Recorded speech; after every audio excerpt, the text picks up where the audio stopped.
All right. Hi, Clarissa. How are you today? I'm good, thanks. All right. So we're here because in our session yesterday, we identified 4 areas where our students, or 4 specific questions where our students were struggling. And we said that it was an inferencing issue. And you made a note that some of our students were behind in vocabulary, and making success on this standard would be nearly impossible. Can you tell me more about that?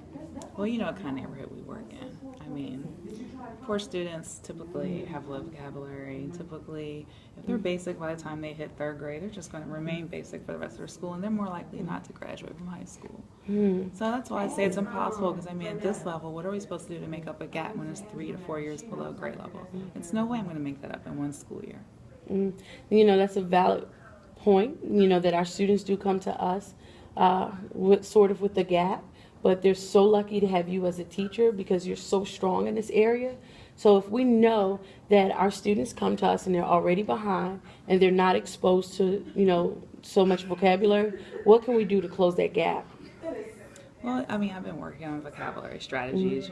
Maybe the first 5 minutes of class, they work on their words, they do some kind of activity, and they have the word wall that's posted. I keep everything posted for them, and I ask them to include it in their writing.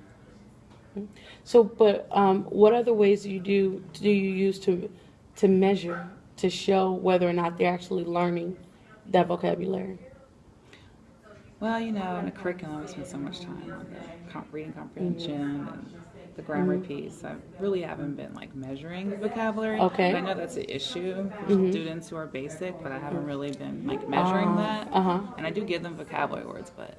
So it's really great that you're giving them vocabulary words, but we want to make sure that they're held accountable. If we know that they're already coming, some of them are coming to us behind, we want to set them up for success. And I do believe that you have the tools to do that, and we do as a team.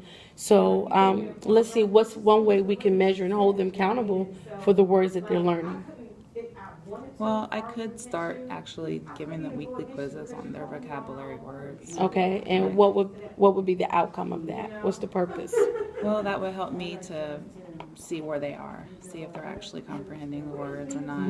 And that would actually make them accountable, because if they know they're going to be tested on it, they'll actually pay more attention to it and actually study. All right, and so let's say they're just studying the day before the quiz. What are you going to do to make sure that they actually keep those words in their lexicon, that they're actually using those words regularly? Well, I'll have them use a vocabulary notebook to use them and do activities with them in class and for homework. And they'll continue to use them in their writing that we've been doing, and incorporate them in the classroom discussion. And I'll reward students, if they use the words in class, I'll reward them for that. Okay. And maybe even have a vocabulary bee every now and then to make it fun. Okay. So what I hear you saying, and help me, is that you'll quiz the students weekly on words that they're learning in class. So no more just 5 minutes at the beginning of class. We're going to hold them accountable. And then you're going to reward students when they're using it in class, like maybe a point system or... Okay. So I think that's actually a great strategy, and it's definitely a step up from just, one-time hit and miss vocabulary. What are we going to do to make sure students are... Well, actually, here's just a suggestion for the quizzes. In the following weeks, let's make sure we tackle, add on 1 or 2 vocabulary words from the previous week. That way, they're not just remembering the words for the quiz. Exactly. All right. So, and you once again, you mentioned research.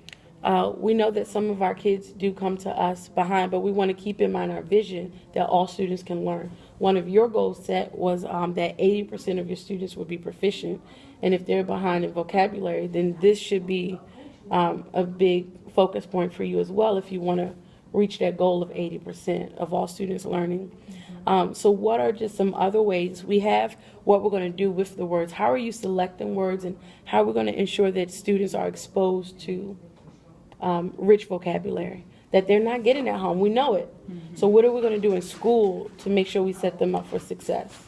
Well, with each selection that we read has vocabulary list. So I use that, And I also go through it and see if there are some words, higher tier words, that even though the textbook may not have selected it, I may decide that this is something that is necessary for our population. So I'll add some into what the teacher's guide suggests. And maybe you can give the students choice as well. So we're going to quiz weekly, include words from the previous list, reward students, and you're going to use content-rich text. Okay. So, okay, just keep in mind, your goal is 80%. We believe all students can do it. And if they come to us not knowing something, it's our job to give them the tools they need to be successful. So just keep that in mind and let me know how I can help you in this area. Okay. Thank All you. right, thanks.